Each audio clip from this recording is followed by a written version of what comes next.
All right, here are my outline cards that I was using during my speech.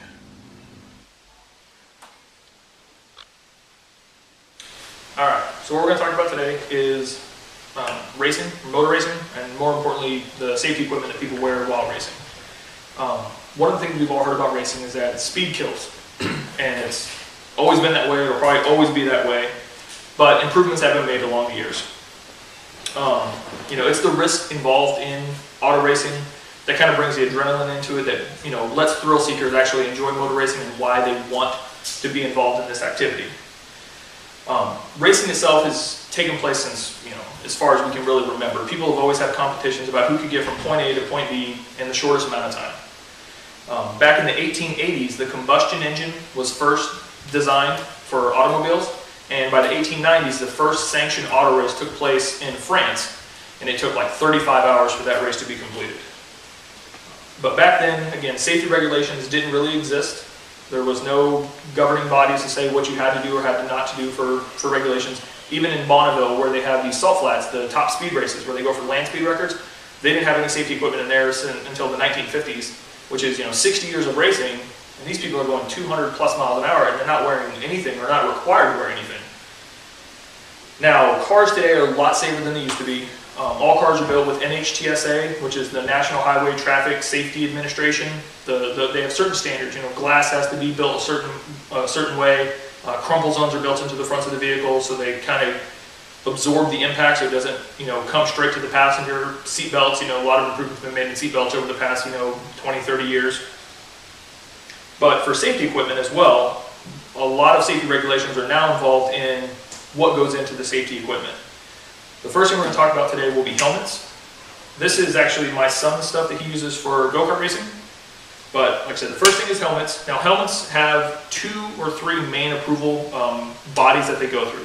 The first one is the DOT, which is the Department of Transportation.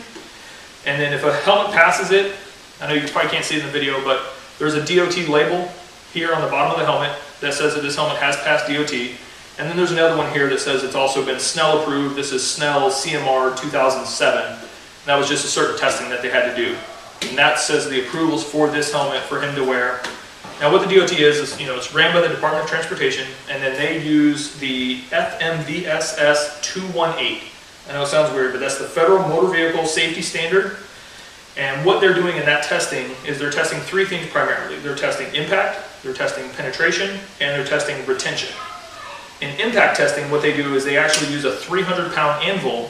They drop it from just about 5 feet, just under 5 feet high, and it drops at a rate of 17.1 feet per second to impact the helmet to see if it causes any trauma to the testing dummy head that they put inside the helmet.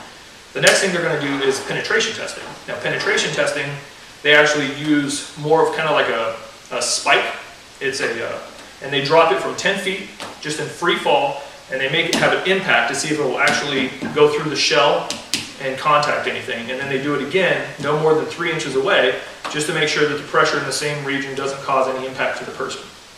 And then the final testing that they mostly do is retention. Now in retention testing, they want to make sure that if this is on a dummy, they apply 300 pounds of force for 2 minutes to try and see if they can pull this helmet off of the dummy's head. And that's basically testing the strapping mechanisms on the inside of the helmet to see if these things will actually come off of the helmet with that much force. Now the next one is Snell, which we just talked about. Now what Snell does, they also do their own impact penetration testing, but they also check a couple other things. They check visibility. So visibility is going to see how well you can see out of the front. So they're testing your up and down vision, and they're also testing your peripheral vision to see how well these are for visibility. They do weather testing, so they're actually going to subject the helmet to extreme heat, cold, wet weather to make sure that it can still perform at the same level. They do a flame testing on it. Flame testing is going to be, it's 30 seconds of 790 degrees of temperature to make sure that the helmet itself won't catch fire or won't melt or come deformed or anything of that. And then they also test removability. Now removability is in the case of an accident, paramedics, and safety people have to be able to get this helmet safely off of a victim while he's, possibly laying unconscious. So those are the main things that they're testing with helmets. They also test visors. ANSI, they test visors for shatterproof, things of that nature to make sure that they're okay. Next thing here will be driving suits. Now driving suits, racing gloves, things of that nature, these all go through an organizational body called SFI. Now in the SFI, what they're testing on the driving suits is a couple standards. First, it's construction to see if it's a single layer or a multi-layer suit. Like I said, because that'll dictate how well it performs in the test.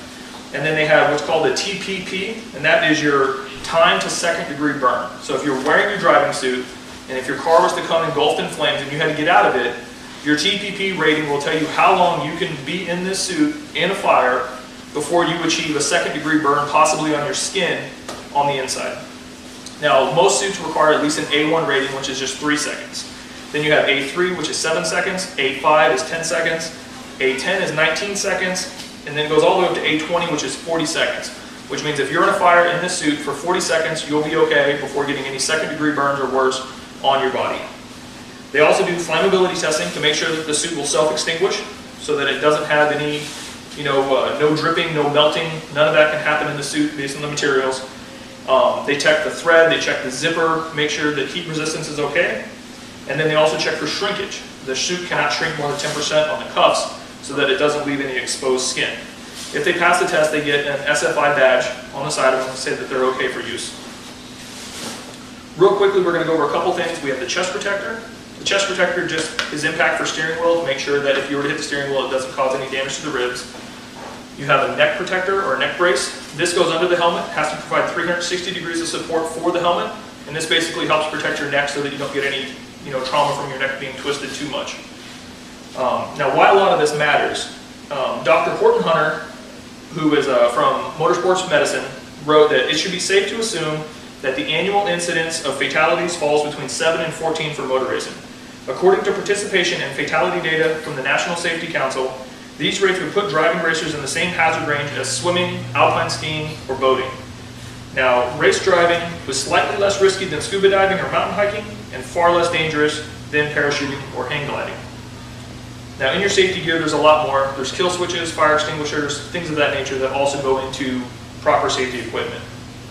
Now, suits, gloves, they're either flame resistant, flame retardant. A flame resistant material is a material that is naturally unable to catch fire. And now a retardant is something that's been chemically treated to provide a certain level of safety.